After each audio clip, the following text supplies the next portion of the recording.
were playing, was there any striker going up that you thought, oh, I really don't want to be facing this guy? Is there any like arm against, say Blackburn and Shearer was playing, for example? So, oh, I don't want that. Was there anyone that always like a bogey striker?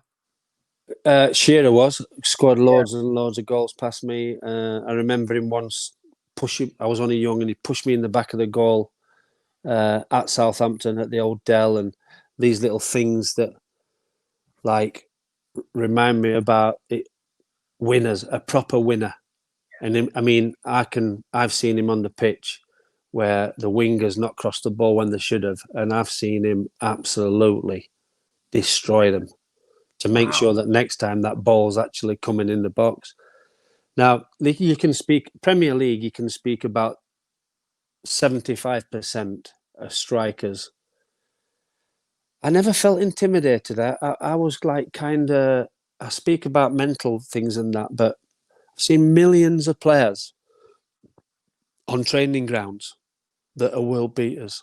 But you cross the white line on a Saturday when it matters in front of that crowd, and there's a certain breed that can handle it without actually being the most talented players. And I kind of like, I'd like to think that I was one of those players that never needed reassuring. And I had a bad time at Forest. I had the crowd on my back, but came through it at a very young age. Now that tells me that I could handle the situation. But you see some just drift away, so.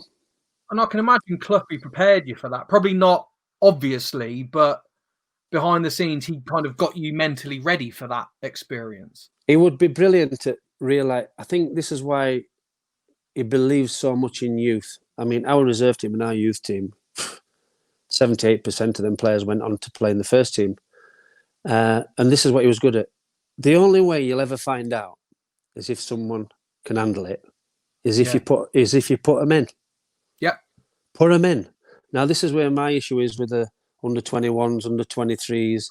There's kids at football clubs from 16 years old. And I understand they need the development. But you're only going to find out if you stick them in. And I can only think off the top of my head, Foden maybe at one of the top clubs. Manchester United are brilliant at it. Rashford. I mean, come on.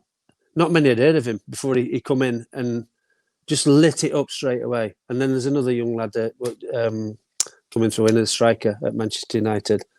Greenwood. There's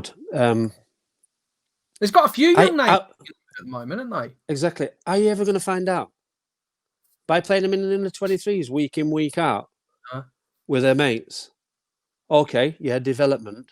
But how long are you going to develop them for before you actually stick them in and see if they're going to be able to do it? And the only way of finding out is putting them in. Yeah. I genuinely think Manchester United have a rich history of doing that. That goes all the way back to Whiteside as a young player, just straight in and straight on it. And that's 40 years back. Yeah, I mean, I think there's a record there somewhere where they've actually had a youth team graduate come through and play in the first team for so many years on the trot. Yeah, which is 70 years, is it? 60 years since? It's brilliant.